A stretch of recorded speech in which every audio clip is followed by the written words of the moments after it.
Muy bien, pues abran su entendimiento. Hoy vamos a ver mucha escritura. Tal vez no leamos todos los versículos. Yo traté de hacerlo lo más breve que se podía, pero no se puede. Son cerca, escuche bien, tal vez sea el sermón o el estudio con más citas bíblicas que hayamos tenido. Son cerca de 62 versículos. Pero el tema lo amerita. Incluso nos quedamos cortos. ¿Y sabe cuál es el tema? La esclavitud en la enseñanza de Jesús. Ustedes saben que quien más habló del infierno ¿fue quién? El que más habló del infierno, ¿quién fue? Jesús. El que más habló del cielo fue Jesús. El que más habló de la vida eterna fue Jesús. Y también quien más habló de la esclavitud en parábolas fue Jesús, por si no lo sabían. Pero nosotros no hemos entendido el concepto de esclavitud, porque no hemos entendido realmente su raíz etimológica, lo que realmente significa. Hemos estado estudiando que la palabra siervo o esclavo es doulos en griego, que significa siervo o esclavo, valga la redundancia, y que la palabra hebrea para esclavo o siervo es ebed en el Antiguo Testamento.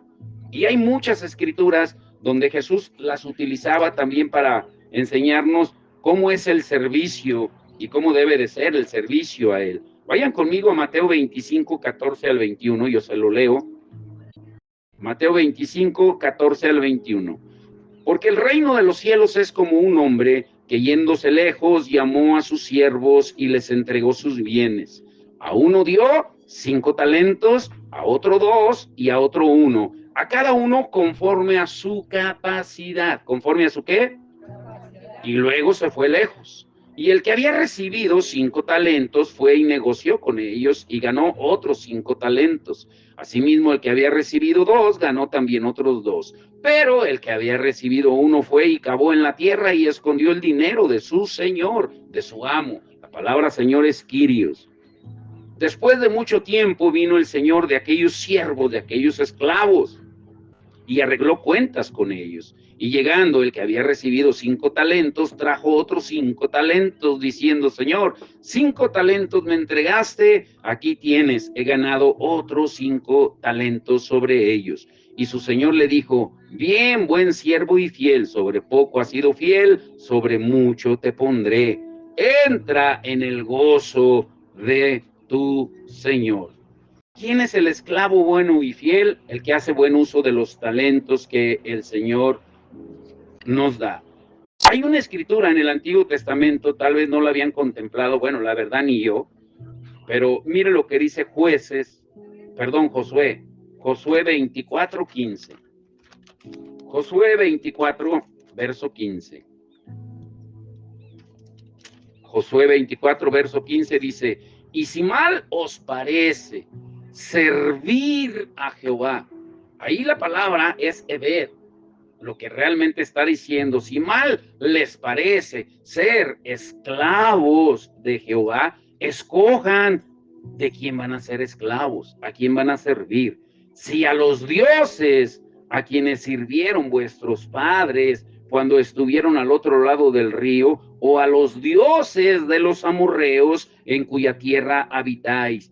Pero yo y mi casa serviremos a Jehová. Seremos esclavos de Jehová. Jesucristo cuenta la parábola en Mateo 25 de 3 tipos de siervos o esclavos, 2 diligentes y uno que no fue diligente sino negligente. ¿Quién es el esclavo bueno y fiel? El que hace buen uso de los talentos que Dios les da. Ahora, es difícil imaginar un concepto hoy en día que ofende mucho a los creyentes modernos como el hablar de la esclavitud. Si le hablas tú a cualquier cristiano, por muy maduro que sea, y le hablas tú de ser esclavos de Cristo, nuestra mente finita tiende a malinterpretarlo, porque relacionamos la esclavitud con abuso, con golpes, con maltratos, y pensamos que el Señor quiere hacer lo mismo con nosotros. Y por lo tanto, cuando se presenta el evangelio en los términos de esclavo y amo, porque va en contra de lo que tristemente se enseña hoy, pues a todos nos choca que se nos hable así. ¿Cómo que soy esclavo? Como les decía que me dijeron allá en Zempoala, entonces ya no somos hijos, somos esclavos, porque no hemos entendido realmente lo que dice la palabra. Hoy lo vamos a ver, por eso el título, la esclavitud en la enseñanza de Jesús. ¿Por qué Jesús tenía que usar tipos de ejemplos de esclavos para enseñarnos lo que significa seguirlo a Él? Si lo entendemos hoy, se nos va a abrir un panorama diferente y veremos el servir a Dios no como una obligación, sino como un privilegio. Ahora, hay 5 puntos. Número 1, la esclavitud, ¿cómo se veía en los tiempos de Jesús? ¿Sí se han preguntado, han leído los evangelios? ¿Cómo se veía en los tiempos de Jesús? Al presentar el evangelio a través del ente de la esclavitud, estamos siguiendo el ejemplo de Jesús. Jesús así lo presentaba a través de parábolas. Jesús, escuchen esto, ni apoyó ni denunció la esclavitud cuando estuvo en la tierra. ¿Por qué? Porque lo consideraba una analogía, un buen ejemplo para ilustrar, para enseñar ciertas verdades acerca del Evangelio y el reino de Dios. Los esclavos eran muy comunes en la época de Cristo, eran comunes. O sea, no era raro, mira, aquel tiene 10 esclavos, está bien, aquel 5, aquel 1, aquel 3. La gente era normal en el tiempo de Jesús. Ahora, les voy a asignar muchas citas, muy atentos. Les dije que tal vez las leamos todas, tal vez no, pero vamos a tratar de leerlas más que podamos. Carlos, por favor, Lucas 7, 2 al 10. Jonathan, Mateo 13, 27 al 28. Lula, Mateo 25, 34 al 36. Hermana Patti, Lucas 15, 22. Con esas comenzamos. Los demás estén muy atentos, Va a haber rondas en que les demos de muchas, pero vamos a tratar para hacerlo más entendible. Y escuche lo que Jesús dice en Lucas 7, verso 2 al 10. Y el siervo de un centurión, a quien éste quería mucho, estaba enfermo y a punto de morir. Cuando el centurión oyó hablar de Jesús, le envió unos ancianos de los judíos, rogándole que viniese a sanarse a su siervo. Y ellos vinieron a Jesús y le rogaron con solicitud, diciéndole: es digno de que le concedas esto, porque ama a nuestra nación y nos edificó una sinagoga. Y Jesús fue con ellos, pero cuando ya no estaba lejos de la casa, el centurión envió a él unos amigos diciéndole: Señor, no te molestes, pues no soy yo digno de que entres bajo mi techo, porque lo que ni aún tuve por digno de venir a ti, pero di la palabra y mi siervo será sano. Porque también yo soy hombre puesto bajo autoridad y tengo soldados bajo mis órdenes. Y digo a este: ve y va, y al otro: ven y viene, y a mi siervo: haz esto y lo hace. Al oír esto, Jesús se maravilló de él, y volviéndose dijo a la gente que le seguía: os digo que ni aún en Israel he hallado tanta fe. Y al regresar a casa, los que habían sido enviados hallaron sano al siervo que había estado enfermo. ¿Sí se dan cuenta? Si estudiamos bien lo que acaba de leer el hermano, nos damos cuenta de que el centurión entendía muy bien la relación entre amo y esclavo, la autoridad que tenía un amo sobre su esclavo. Y no hay ningún personaje en las historias que Jesús contó o en las historias que Jesús vivió, aún en las parábolas, de que diga que encontró un hombre con tanta fe como este centurión. Es el único que dice: no he hallado tanta fe como la de él. Pero ¿por qué si él tenía esclavos?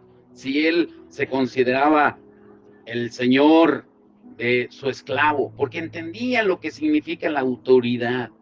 Nosotros no hemos entendido lo que significa la obediencia. El centurión entendía muy bien, porque él vivía en ese tiempo del esclavo y de los amos. Si nosotros no entendemos el concepto que conlleva la autoridad de servir al Señor, al Kyrios, nunca vamos a obedecer con contentamiento, lo vamos a estar haciendo a regañadientes. Todos conocemos a Jesús solamente en una faceta, la gran mayoría, de Salvador, del dador, del proveedor, del amoroso, del gentil, pero no le conocemos en la otra faceta, fuego consumidor, juez justo, el que hace justicia, el que dará el pago a cada uno de acuerdo a lo que hayamos hecho, el que quiere que le obedezcamos. No lo vemos en esa parte. Por eso es importante entender hoy la esclavitud en la enseñanza de Jesús, porque Él se tomó el tiempo de explicarlo de esa manera. Ahora ponga atención en Mateo 13, 27 y 28. ¿Qué dice Johnny? Recuerde que la palabra siervos es doulos, esclavos. Vinieron entonces los esclavos del padre de familia y le dijeron: Señor, ¿no sembraste buena semilla en tu campo? ¿De dónde pues tienes cizaña? Él les dijo: un enemigo ha hecho esto. Y los siervos le dijeron: ¿quieres pues que vayamos y la arranquemos? ¿Se da cuenta? Jesús, cuando contaba las parábolas, Él hacía analogía de esclavos y de amos, de obediencia, de servicio, ¿sí? Mateo 21, 34 al 36. Mateo 21, 34 al 36.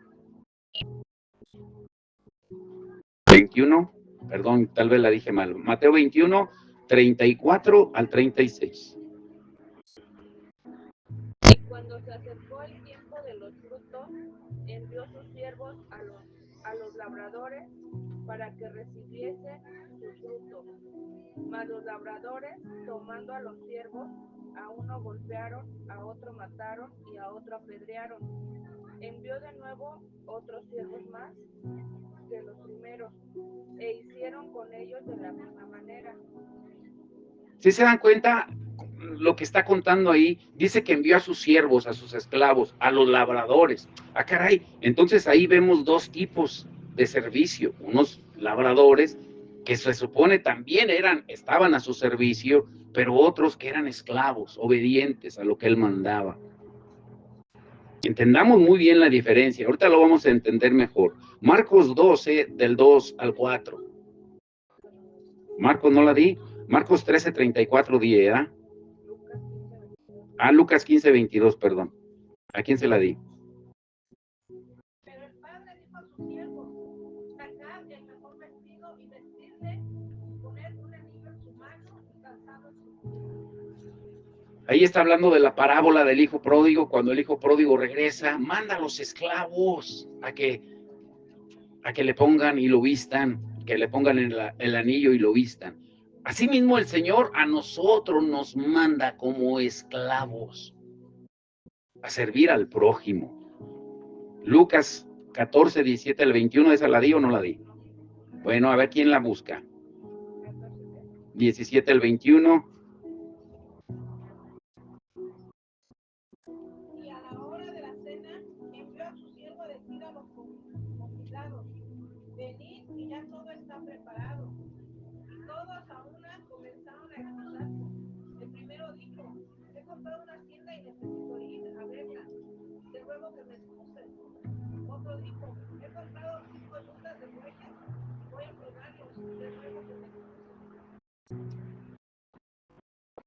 ¿Hasta el 21?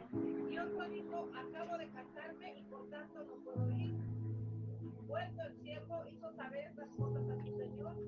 Entonces, enojado el padre de familia, dijo a su siervo: ve pronto por las plazas y las calles de la ciudad y trae acá a los pobres, los mancos, los cojos y los ciegos. Y dijo el siervo: Señor, se ha hecho como mandaste y aún hay lugar.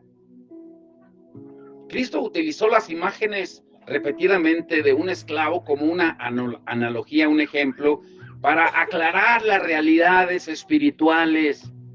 Si se dan cuenta, cuando enviaba a los esclavos, él solamente les daba órdenes, les decía lo que tenían que hacer. ¿Y qué aprendemos a partir de las enseñanzas de Jesús? Hay otros ejemplos, solamente anótelas: Marcos 12, del 2 al 4, Marcos 13, 34, donde Jesús también habla de la esclavitud. Pero ¿qué aprendemos a partir de las enseñanzas de Jesús? Aprendemos que el esclavo no es mayor que el amo, que no conoce los planes de su amo. Somos responsables de obedecer ante nuestro amo por cómo vamos a usar los recursos, como lo leímos en Mateo 25, incluso cuando el amo no está presente. Eso es lo que no hemos entendido. Otra ronda. A ver, ahí les va. Carlos, Mateo 10, 24. Jonathan, Mateo 18, 23. Lucas 6, 40. Lula, hermana Patti, Lucas 12, 37. A ver, Mayra, Juan 13, 16. Hermana Carito. Bueno, ahorita con la hermana Carito nos vamos. Yo les leo la última. Juan 15, del 15 al 20. ¿Qué dice Mateo 10, 24? El discípulo no es más que su maestro, ni el esclavo más que su señor. Así de simple. El discípulo no es, ¿qué dice? ¿Y quién es nuestro maestro de nosotros? Jesucristo. Jesucristo. Nosotros jamás seremos más que Él. No podemos robarle la gloria. Mateo 18, 23. Por lo cual, el reino de los cielos es semejante a un rey que quiso hacer cuentas con sus siervos. ¿Con quién? Quiso hacer cuentas con sus esclavos. Mateo 24, Lucas 6, 40, perdón. El discípulo no es superior a su maestro, mas todo el que fuere perfeccionado será como su maestro. Todo el que fuere perfeccionado. Por eso hay una escritura que yo se las quise leer al final, para que la entiendan. Lucas 12, 37. Vamos a poner mucho fundamento bíblico. Les dije que ahora iba a hacer mucha escritura. Lucas 12, 37, ¿qué dice? Bienaventurados aquellos siervos a los cuales su Señor, cuando venga, halle velando. De cierto os digo que se sentirán y hará que se sienten a la mesa del gran. Sí, la palabra se predica sola. Juan 13, 16. De cierto os digo, el esclavo no es mayor que su señor, ni el enviado es mayor que el que él envió. Sí, así de simple. Nosotros solamente somos esclavos, servidores del Señor, enviados por Él. Pero mire lo que dice en Juan 15, del 15 al 20. Ya no os llamaré siervos, ya no os llamaré esclavos. Aquí Jesús está hablando en su última cena, en su última reunión que tuvo con los discípulos, antes de partir. Pero escuche bien lo que dice, ya no os llamaré siervos, porque el siervo, el esclavo, no sabe lo que hace su señor, pero os he llamado amigos, porque todas las cosas que oí de mi Padre os las he dado a conocer. No me elegisteis vosotros a mí, sino que yo os elegí a vosotros, y os he puesto para que vayáis y llevéis fruto, y vuestro fruto permanezca, para que todo lo que pidiereis al Padre en mi nombre, Él os lo dé. Esto os mando, que os améis unos a otros. Si el mundo os aborrece, sabed que a mí me ha aborrecido antes que a vosotros. Si fuerais del mundo, el mundo amaría lo suyo, pero porque no sois del mundo, antes yo os elegí del mundo. Por eso el mundo os aborrece. Acordaos de la palabra que yo os he dicho. El siervo no es mayor que su señor. Si a mí me han perseguido, también a vosotros os perseguirán. Si han guardado mi palabra, también guardarán la vuestra. La palabra se predica sola. Mucha atención aquí. Entendemos claramente que lo que se espera de los esclavos es que obedezcan, que honren a sus amos sin queja. Al esclavo fiel se le va a honrar por su servicio diligente. Por eso las palabras que Jesús dirá a aquellos esclavos buenos y fieles será: siervo, esclavo bueno y fiel, entra en el gozo de tu Señor. Entendemos ahora el por qué Jesús utilizó la esclavitud, de cómo se veía en los tiempos de Jesús. Era muy normal para la gente de ese tiempo hablar de esclavos y amos. Ellos lo entendían perfectamente, nosotros no, porque nos falta el ingrediente esencial en el evangelio: la obediencia. Somos desobedientes, esa es la realidad. Nos hemos vuelto, en lugar de obedientes, periches. Ahora, ¿es malo pedir? Claro que no, lo van a entender al final. Primero tenemos que entender el concepto de la obediencia. Ahora, número 2, Jesús utilizó el término esclavo para definir la realidad de lo que significa seguirlo a Él. Él dijo, si a mí me han perseguido, a ustedes también, ¿eh? Si a mí me han maltratado, a ustedes también. Pero hoy en día, ¿qué se te enseña? Un evangelio diferente, de ven y pide, de que Jesús te va a arreglar todos los problemas. Es una mentira, es una mentira. El evangelio es de servicio, de obediencia, de sufrimiento. Es discipulado, que viene de la palabra disciplina, de esclavitud. Implica una vida de autonegación, con una disposición humilde, con una devoción incondicional solo a nuestro amo, a nuestro Kyrios, a nuestro Señor.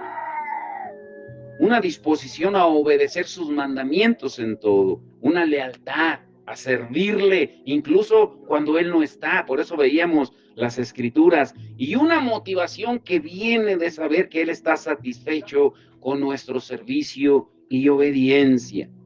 En su casa leen Mateo 24, 44 al 46, Mateo 25, 21, Marcos 10, 44, solamente vamos a leer 2. Carlos, Lucas 6, 46 y Jonathan, Lucas 12, 37. Las demás les van a servir de referencia en su casa. Lucas 6, 46. ¿Por qué me llamas? ¿Por qué me llamáis, Señor? Señor, y no hacéis lo que yo digo. ¿No estamos así como lo que acaba de decir ahí Jesús? ¿Por qué me llaman Señor, Señor? ¿Por qué me llaman amo, amo? ¿Cómo cambia el sentido, verdad? Cuando le damos el sentido original de la palabra. ¿Por qué me llaman amo, amo? Y no hacen lo que yo les digo. ¿No estamos así todos? Es la verdad. ¿Por qué le llamamos Señor y no le obedecemos? Lucas 12, 37, ¿qué dice? Bienaventurados aquellos siervos a los cuales su Señor, cuando venga, halle velando. De cierto os digo que se ceñirá y hará que se sienten a la mesa y vendrá a servirles. ¿Sí se dan cuenta? Un día llegará el tiempo en que el Señor nos servirá a nosotros en la mesa. Cuando estuvo en la última cena, le dijo a sus siervos, a sus discípulos, perdón, bueno, sus siervos también, ya no tomaré esta cena con ustedes, este pan y este vino, sino hasta que regrese de nuevo con ustedes. Y en esa última cena, si recuerdan, el Señor les lavó los pies, siendo el maestro, y lo va a volver a hacer con nosotros, pero ahí la condición que acaba de leer Jonathan: bienaventurado si no se encuentra velando y esperando. Esa es la condición.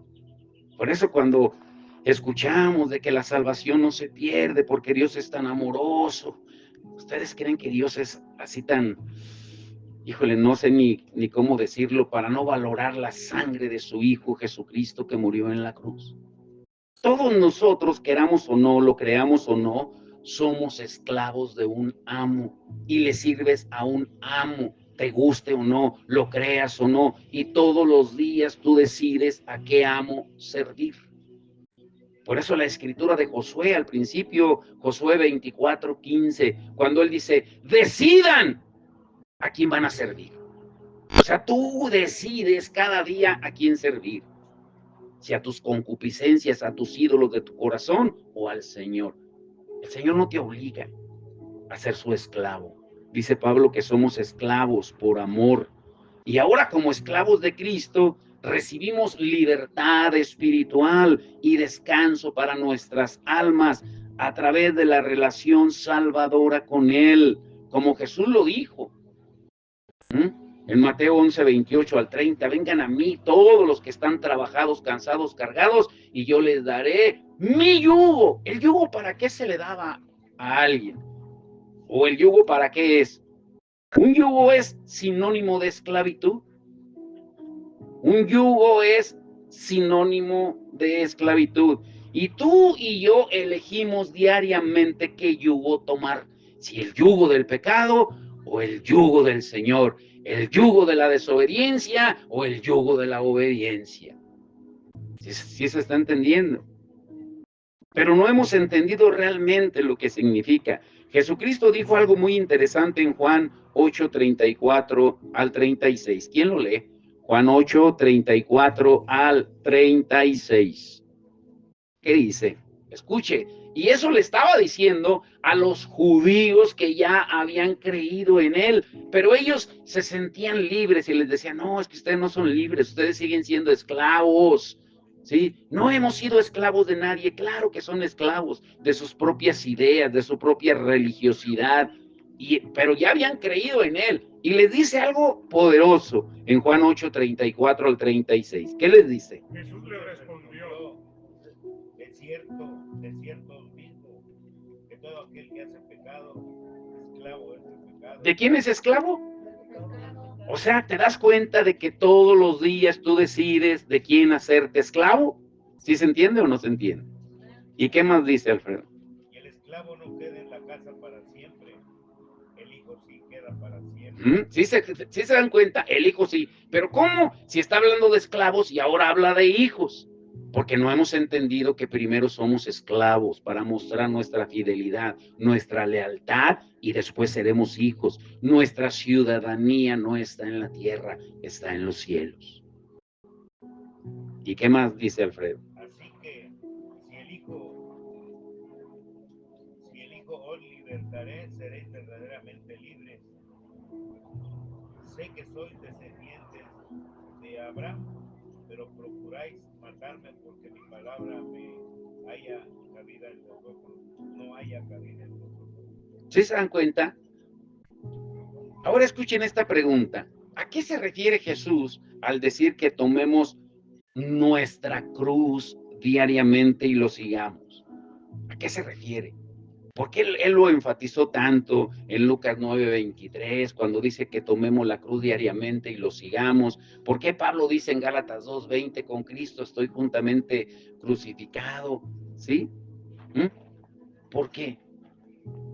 ¿En qué consistía la vida de un esclavo? Tenemos que entender. ¿Por qué habla de la crucifixión ahí?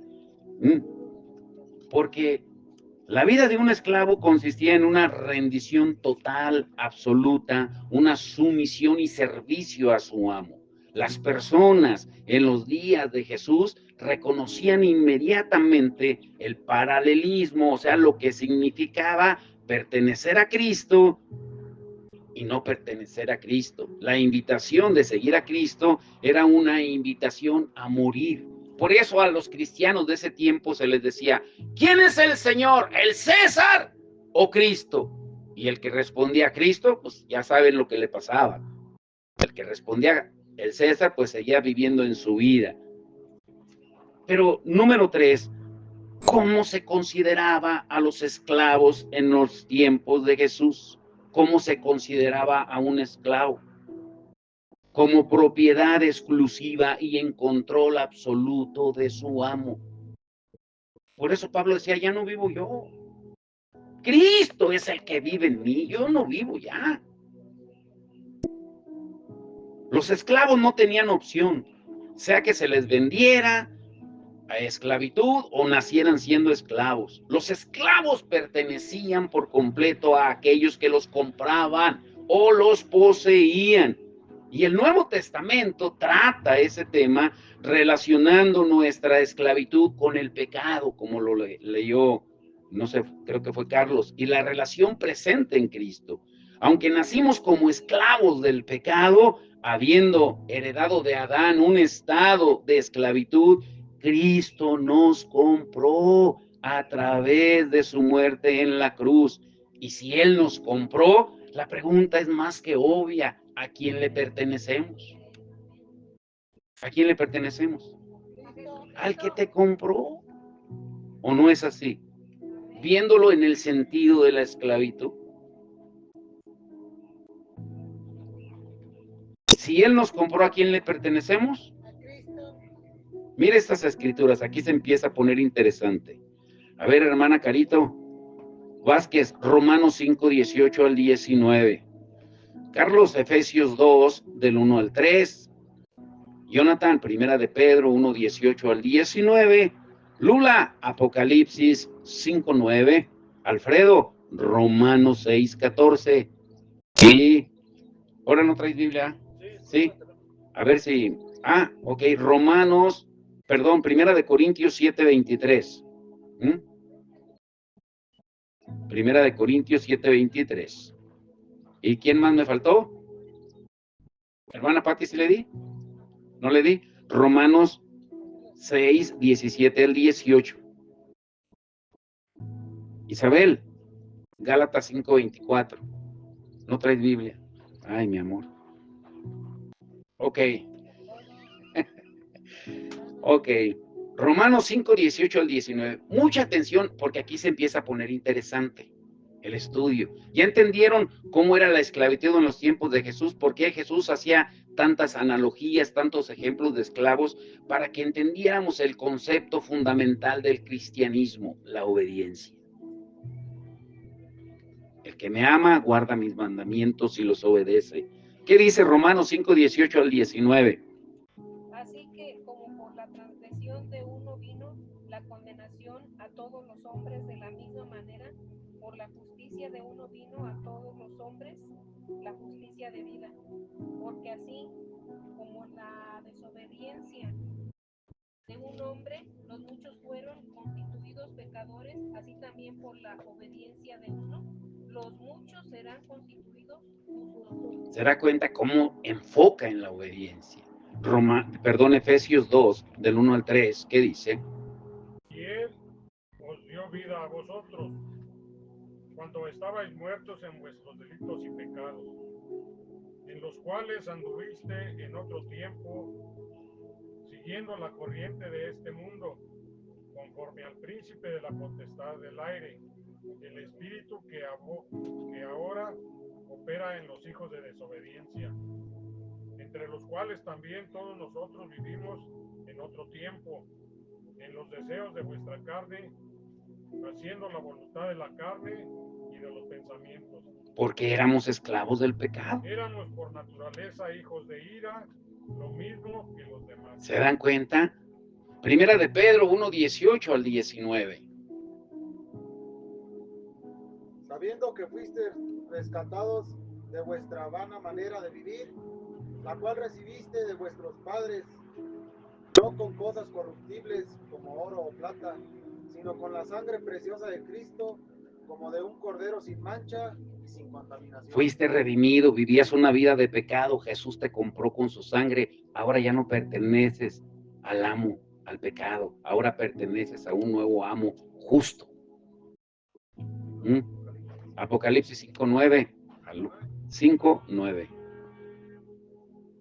Y cantaban un nuevo cántico, diciendo: digno eres de tomar el libro y de abrir sus sellos, porque tú fuiste inmolado y con tu sangre nos has redimido para Dios de todo linaje y lengua y pueblo y nación. Ahí la palabra clave es redimió, compró, nos has redimido, nos has comprado de todo linaje, de todo pueblo, de toda nación, sin excepción, nos ha comprado por un alto precio, precio de sangre. Por lo tanto, dice que ya no estamos bajo la autoridad del pecado. Ahora debemos de estar bajo el dominio exclusivo de Dios. Romanos 6, 14, ¿a quién le tocó? El pecado no se Enseñoreará. El pecado ya no será tu amo. Es lo que dice. no está bajo la ley, sino bajo la gracia. Ahora ya no perteneces a ese amo tirano. Primera de Corintios 7, 23. Por precio fuisteis comprados, no os hagáis esclavos de los hombres. Por precio fuisteis comprados, a precio de sangre. No te hagas esclavo de los hombres, porque ahora Cristo es nuestro amo. Y Pablo lo dice claramente en Romanos 6, 17 al 18. ¿A quién le tocó? Pero gracias a Dios, que aunque era esclavo del pecado, habéis obedecido de corazón a aquella forma de doctrina a la cual fuisteis llegados, libertados del pecado y vinisteis a ser siervos de la justicia. ¿Sí? Fuiste libertado, aunque eras esclavo, ahora has sido libertado. Como cristianos, dice la palabra que somos parte de un pueblo propio de Dios. Dice Tito 2:14, que estamos unidos a una multitud de aquellos que son de Cristo. Gálatas 5:24, y que lo adoramos como nuestro amo en los cielos. Colosenses 4:1, así como los esclavos en el tiempo de Jesús, escuchen, ese está muy interesante, recibían nombres nuevos de sus amos terrenales, también el Señor nos dará un nombre nuevo. Cuando se compraba un esclavo, se sellaba el esclavo y se le ponía un nombre nuevo. El Señor, cuando te compró y me compró, nos selló como propiedad suya con el Espíritu Santo. Le pertenecemos a Él. Así como los ganaderos marcan a su ganado, perdón por la comparación, así el Señor nos selló como propiedad suya por medio de su Espíritu Santo. Pero nos falta lo principal, nos dará un nombre nuevo. ¿Qué dice Apocalipsis 2:17, Carlos? Jonathan, Apocalipsis 22:14. Apocalipsis 2:17. Eso está interesante. Por eso les decía que ahora eres un esclavo. Estás sellado como propiedad del Señor aquí en la tierra con el sello de su Espíritu Santo. Y cuando llegues a la eternidad con Él, ahí se te dará un nombre nuevo y llegarás a ser un hijo por la eternidad. Esto es para entendidos. ¿Qué dice Apocalipsis 2:17? El que tiene oído, oiga lo que el Espíritu dice a las iglesias.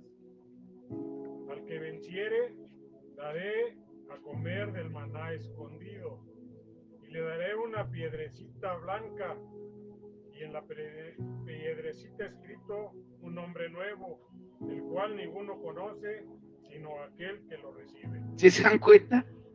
Un nombre nuevo que nadie conoce, solo el que lo recibe. ¿Sí? Pero también dice que dará del maná escondido. Ah, caray. Eso está hermoso. Los creyentes en la eternidad no solamente recibiremos un nombre nuevo, sino serviremos al Señor, al amo. Y su nombre del amo no solamente estará en nuestro corazón, dice que en nuestras frentes. Apocalipsis 22:4, ¿qué dice Johnny? 22:14. 4 es, 22:4, perdón. Lo verán cara a cara y llevarán su nombre en la frente. Lo verán cara a cara y llevaremos su nombre en la frente. Ahora escucha, esto es muy interesante. Escribir el nombre sobre cualquier cosa es una expresión que significa el tomar una posesión absoluta, de convertirse en propiedad total de alguien. Recibiremos el nombre de Cristo porque seremos su posesión exclusiva por siempre. Pero desde ahora tú ya estás sellado como propiedad de Él. Te falta el nombre. ¿Y por qué nos falta el nombre? Esta les va a volar la tapa de la cabeza como a mí me la voló. ¿Por qué creen que nos falta un nombre nuevo? ¿Por qué nos va a dar una piedrecita blanca con un nombre nuevo? ¿Por qué Francisco ya no se llamará Francisco allá? ¿Por qué Carlos no se llamará Carlos allá? ¿Por qué nos dará un nombre nuevo? Esto es para entendidos. Tal vez lo veamos la semana que viene. Porque nos falta la última parte de nuestra salvación. El día que tú mueras, vas a recibir un cuerpo glorificado, un cuerpo nuevo. Y si vas a tener un cuerpo nuevo, vas a tener un nombre nuevo. Porque el odre, el vino nuevo no se pone en odres viejos. ¿Sí se entiende o no se entiende? Eso nos debe de llenar de esperanza. Recibiremos el nombre de Cristo porque seremos su posesión exclusiva por siempre y porque lo veremos tal como Él es ahora. Y llevaremos su nombre en nuestras frentes. Número 4, ser esclavo significa sumisión, obediencia absoluta. no significa solamente pertenecer a otra persona. El ser esclavo implicaba estar disponible siempre a obedecer a esa persona en todo. El único deber del esclavo, ¿cuál era? Era llevar a cabo los deseos del amo y ser un esclavo fiel, sin vacilar, sin quejarse. Ahora, entendiendo esto y a partir de esto, el Nuevo Testamento reiteradamente llama a los creyentes a obedecer al Kyrios, al amo, al Señor. Por eso cuando perdemos la traducción original de la palabra, se nos hace fácil decir, ay, el Señor es mi pastor y nada me faltará. Y lo vemos como una imagen de proveedor que me tiene que dar lo que yo necesito, lo que yo ocupo. El Señor es mi pastor y nada me faltará. Pero ¿qué tal si lo vieras? El Señor es mi amo. En lugar de Señor. El Señor es mi amo y nada me faltará. Ahí ya marca una responsabilidad diferente, que es la que no hemos entendido. Por eso la iglesia se ha vuelto tan pediche. El amo tiene cuidado de sus esclavos. Sabe de qué tenemos necesidad. Entonces no debemos de pedirle, claro que sí, porque es nuestro amo. Él sabe de qué tenemos necesidad.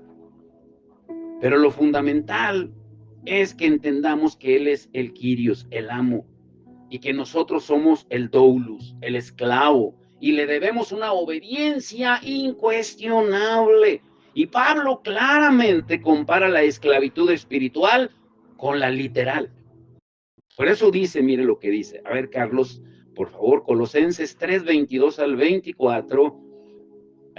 Jonathan, Primera de Corintios 6, 19 al 20. Ángel, Filipenses 1, 21 al 22. Alfredo, Primera de Pedro 1, 2. Primera de Pedro 1, 2. Bueno, sí pareces Pedro a veces. No te creas. Y Carito, Romanos 12, 1. Escucha esas escrituras, Colosenses 3, 22 al 24. ¿Qué dice? Esclavos. ¡Esclavos! En todo a vuestros amos terrenales, no sirviendo al ojo, como los que quieren agradar a los hombres, sino con corazón sincero también a Dios. Y todo lo que hagáis, hacerlo de corazón, como para el Señor y no para los hombres, sabiendo que el Señor recibiréis la recompensa de la herencia, porque a Cristo el Señor servirás. Porque a Cristo, el amo, a ese sirves. No lo haces al hombre, lo haces al amo celestial. Pablo habla de marcas del esclavo, de los sellos de la posesión de Cristo y desarrolla en detalle el concepto de cristianos como adquisición que le pertenecemos al Señor. Esta escritura, Primera de Corintios 6, 19 al 20, ¿qué dice? ¿No saben ustedes que su cuerpo es templo del Espíritu Santo que Dios les ha dado? ¿Que el Espíritu Santo vive en ustedes? Ustedes no son sus propios dueños. Ustedes no son sus propios dueños. ¿Qué no se han dado cuenta que tu cuerpo no te pertenece? ¿No te has dado cuenta? Fíjese cómo dice Pablo. Filipenses 1, 21 al 22. Esa está hermosa. ¿Qué dice, Ángel? Porque para mí vivir es Cristo y el morir es ganancia. Mas si el vivir en la carne resulta para mí beneficio de la obra, no sé entonces qué escoger. El vivir es Cristo, el morir es ganancia. Y yo quiero obedecer en todo. Si eso es para beneficio de la obra, pues quisiera seguir sirviendo. Palabras más, palabras menos. La palabra se predica sola. Ahora, ¿qué se espera de nosotros como esclavos de Cristo? Se espera de nosotros que obedezcamos. ¿Qué dice Primera de Pedro 1:2, Alfredo? Elegidos según la presencia de Dios Padre en santificación del Espíritu, para obedecer y ser rociados con la sangre de Jesucristo, gracia y paz os sean multiplicadas. Para obedecer fuiste elegido, para obedecer y ser rociado por la sangre, porque fuiste comprado. Y no solamente eso, para que presentemos nuestros cuerpos en sacrificio vivo, santo y agradable a Dios. Por eso Romanos 12:1, ¿qué dice, Carito? Así que, hermanos, os ruego por las misericordias de Dios que presentéis vuestros cuerpos en sacrificio vivo, santo, agradable a Dios, que es vuestro culto racional. ¿Sí se entiende? Cuando eres esclavo y lo entiendes, no te cuesta ofrecerte en un sacrificio, porque sabes que para ti el vivir es Cristo, el morir es ganancia, que con Él estamos juntamente crucificados, que ya no vivimos para nosotros, y que hagamos las cosas que son agradables a Él, como dice Primera de Juan 3:22. ¿Y por qué? Porque hemos sido comprados por precio, dijo Pablo en Primera de Corintios 6:20, como leyó Jonathan. Por lo tanto, glorifiquemos pues a Dios en nuestro cuerpo. Y más adelante, mire lo que dice Pablo en Primera de Corintios 10:31. Si pues comen o beben o hacen otra cosa, háganlo todo para la gloria de Dios. Y muy atentos aquí, aquellos que afirman que pertenecen a Cristo, pero persisten en patrones de desobediencia, estamos traicionando la realidad de llamarnos cristianos. Y el apóstol Juan lo explica mejor en Primera de Juan 1:6. ¿Qué dice en Primera de Juan 1:6? Primera de Juan 1:6, está antes de Apocalipsis. Si decimos que tenemos comunión con Él y andamos en tinieblas, mentimos si no practicamos la verdad. ¿Sí se dan cuenta? Si decimos que tenemos comunión con Él y andamos en tinieblas, estamos mintiendo. Y esto es especialmente también sobre los maestros falsos, a quien el Nuevo Testamento describe como esclavos de corrupción. Así los llama en segunda de Pedro 2:19. Y dice Pablo en Romanos 16:18, que son hombres impíos, que convierten en libertinaje la gracia de nuestro Dios y niegan al Dios único soberano y a nuestro Señor Jesucristo. Es lo que vemos hoy. Hoy en la iglesia se predica de todo menos al Señor, menos de Jesús como Señor, como amo, al cual se le debe de obedecer incondicionalmente. Imagínense, véanlo de esta manera, a ver si logran captar esto. Imagínense un esclavo en los tiempos de Jesús que llegara a exigirle a su amo terrenal. ¿Qué le pasaría a ese esclavo? Que llegara exigiendo, así como nosotros en la iglesia, que llegamos irreverentemente y pensamos que lo merecemos todo, a pesar de que somos desobedientes, pecadores, inmorales, corruptos y de todo, y llegamos pidiéndole al amo. ¿Qué sucedería en los tiempos de Jesús si un esclavo de esas características llegara a exigirle a su amo terrenal? ¿Qué le pasaría? Lo mataban, lo mínimo que le podría suceder. La mayoría de los esclavos eran crucificados, por eso a Jesús se le crucificó.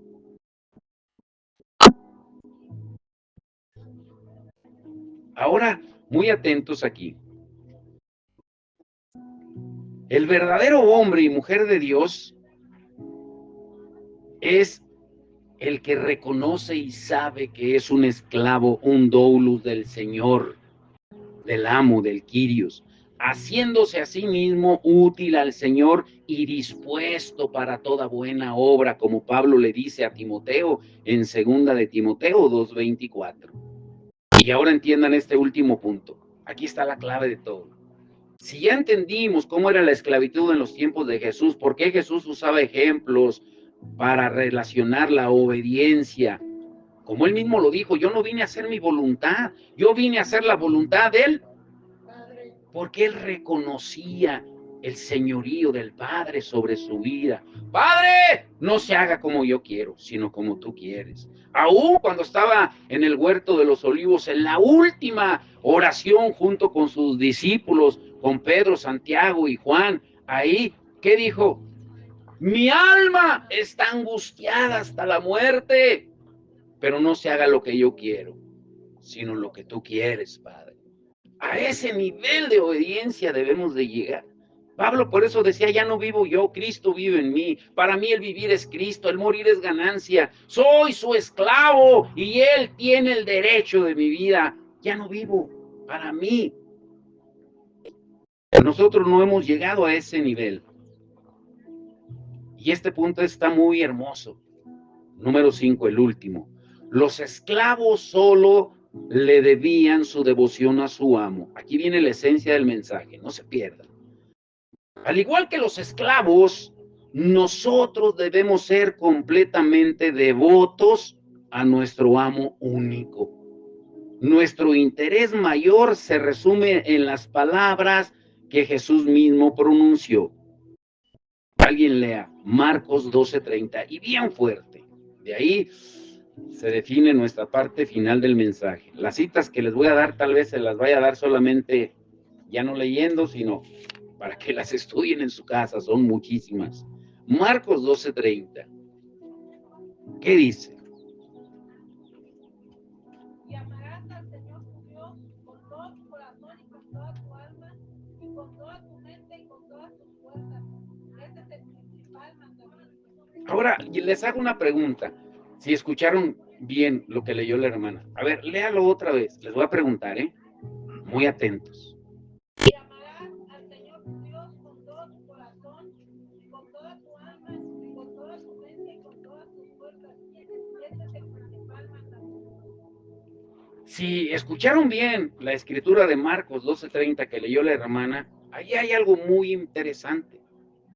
La Biblia no se escribió así solamente al azar y poner lo que fuera. El orden de las palabras tiene mucha importancia. ¿Cómo dice que debemos de amar a Dios? Reconociéndolo primeramente como Señor.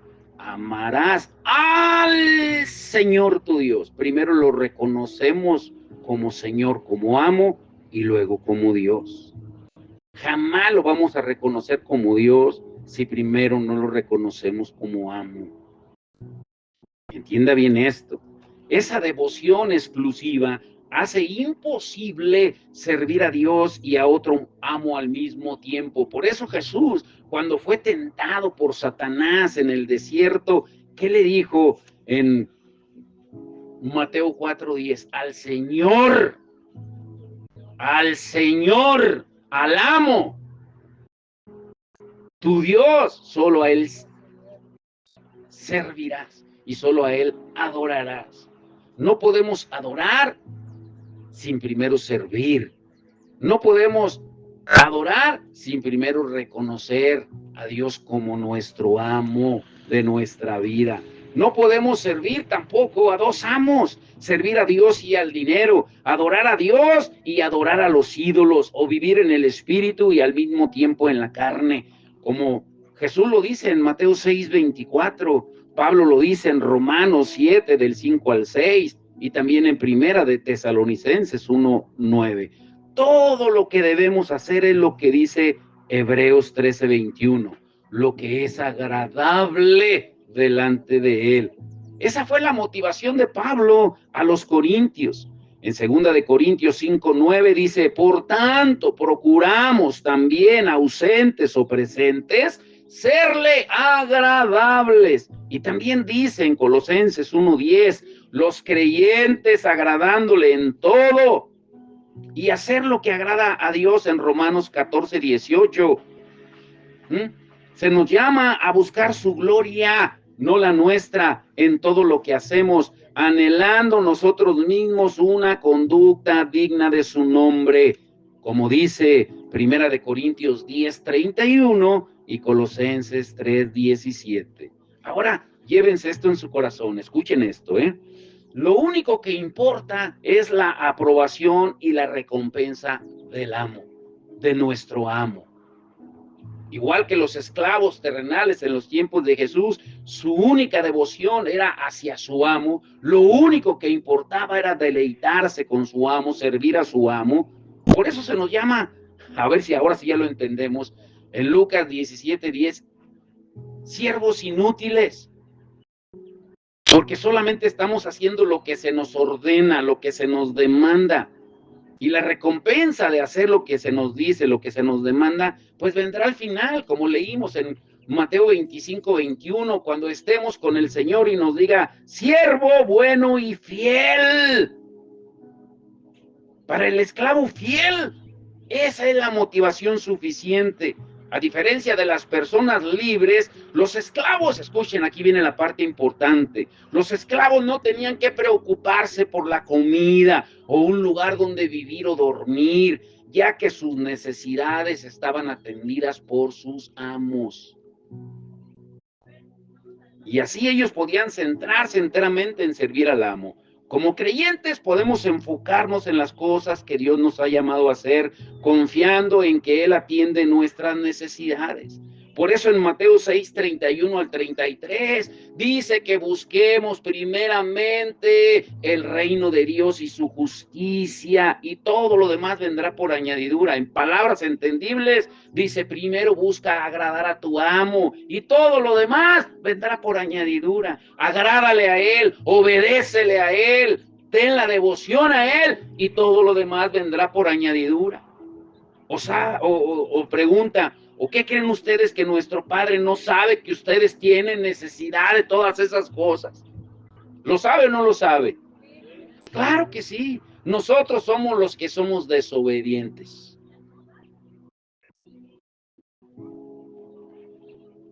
Aquellos que tienen como prioridad mayor agradar a Dios, podemos estar confiados en que estemos atravesando lo que estemos atravesando, Él va a cuidar de nosotros. Si permanecemos fieles, el que persevere hasta el fin, ese será salvo. Tenemos que obedecer al amo. Así como esclavos debemos rendir cuentas a nuestro amo terrenal, también le rendiremos al Señor en el día que estemos ante su presencia.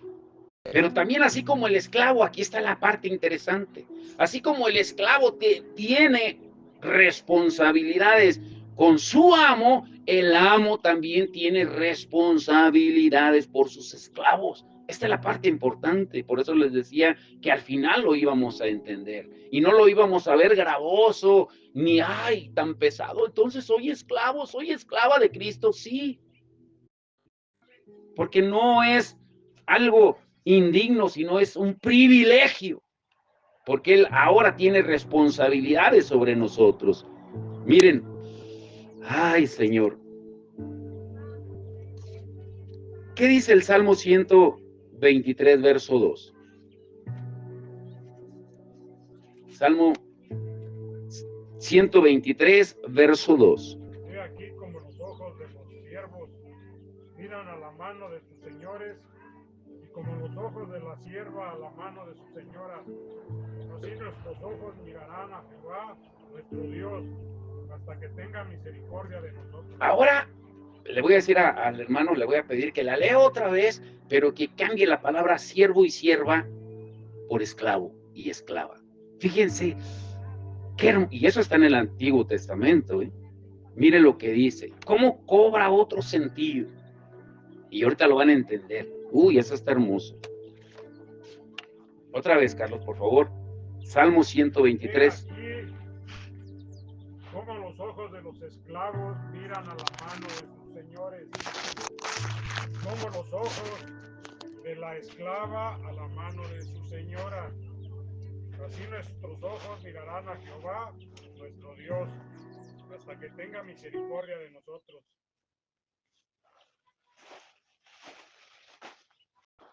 ¿Quién entendió lo que leyó el hermano? En sus propias palabras. Ahí está la esencia de la adoración. Ahí está la esencia de la adoración. Por eso no hemos entendido lo que en realidad significa la adoración. A ver, Carlos, perdón, pero otra vez lee la última. He aquí como los ojos de los esclavos miran a la mano de sus señores, y como los ojos de la esclava a la mano de su señora. Así nuestros ojos mirarán a Jehová nuestro Dios, hasta que tenga misericordia de nosotros. Ahora escuche bien lo que le voy a decir, ¿eh? A ver, esto es para entendidos. ¿Cuántos de ustedes han tenido mascotas, perritos? En especial perritos. Los gatos son muy diferentes. Sí, pero en especial perritos. Eso que acaba de leer Carlos, imagínese la figura del perrito. Cuando llegas tú y está moviendo la colita y te sientas y está así. Y viéndote con aquellos ojos que se le deshacen. Sí, lo dejas una semana sin comer, pero te ve. Son fieles. Primer característica, tienen devoción. Los gatos no, al gato no le das de comer un día y se va. Por eso los egipcios adoraban gatos, no perros. ¿Mm? ¿Ustedes saben qué significa la palabra adoración en hebreo y en arameo?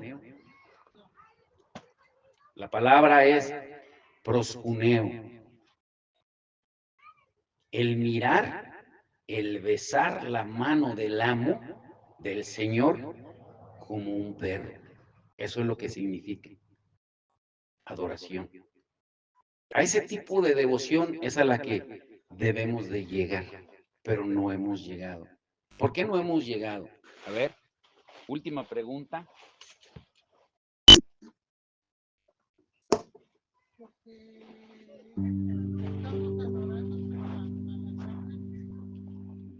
Porque no hemos entendido el concepto de ser esclavos. Nos sentimos los amos, los señores. Nos sentimos incluso con la irreverencia de exigirle al Señor: ¡declárelo! ¡Declárelo! Y declaramos: yo declaro que este año es el año de bendición. Imagínense en los tiempos de Jesús un esclavo haciendo declaraciones, proclamaciones, así como hoy en día, decretando: yo decreto. Ah, caray, el esclavo decretando. Hemos perdido nuestro enfoque porque nos estamos adorando más a nosotros mismos que adorar al amo. Hoy hemos invertido los papeles. Los esclavos se sienten amos y hemos vuelto al amo esclavo. Y lo tenemos como el genio de la lámpara para pedirle todo, exigirle todo, en lugar de rendirnos en obediencia a Él. Póngase de pie, vamos a adorar al Señor. Ahí está el micrófono, Carito. ¿Se acuerda el canto de la semana pasada? Un canto muy hermoso y muy sencillo. Mi vida es tu templo, Espíritu Santo.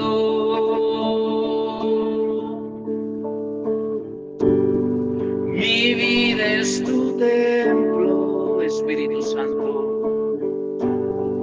Espíritu Santo, mi vida es tu templo, mi vida es tu templo, Espíritu Santo, mi vida es tu templo,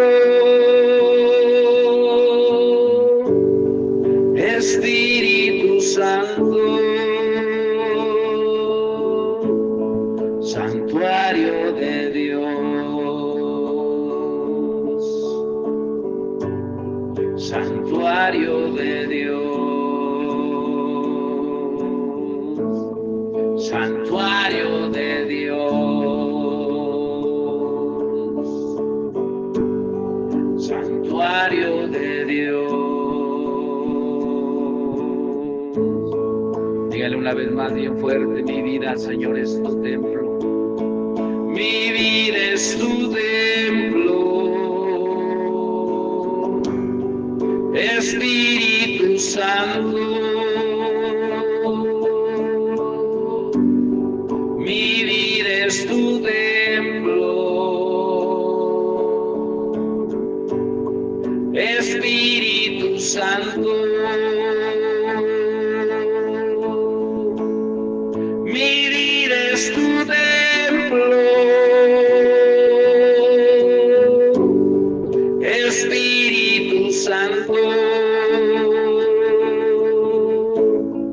Mi vida es tu templo, Espíritu Santo, santuario de Dios, santuario de Dios, santuario de Dios, santuario de Dios,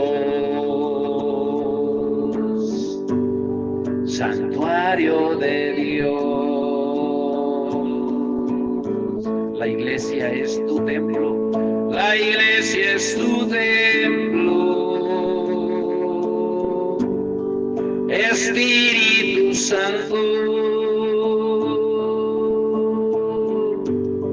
La iglesia es tu templo, Espíritu Santo. La iglesia es tu templo, Espíritu Santo. La iglesia es tu templo, Espíritu Santo. Santuario de Dios, santuario de Dios, santuario de Dios, santuario de Dios, santuario de Dios. Vamos a cantar esta última parte, pero le vamos a decir: mi casa, mi hogar es tu templo, mi hogar es tu templo, Espíritu Santo. Mi hogar es tu templo, Espíritu Santo. Mi hogar es tu templo, Espíritu Santo. Mi hogar es tu templo, Espíritu Santo. Santuario de Dios, santuario de Dios, santuario de Dios, santuario de Dios,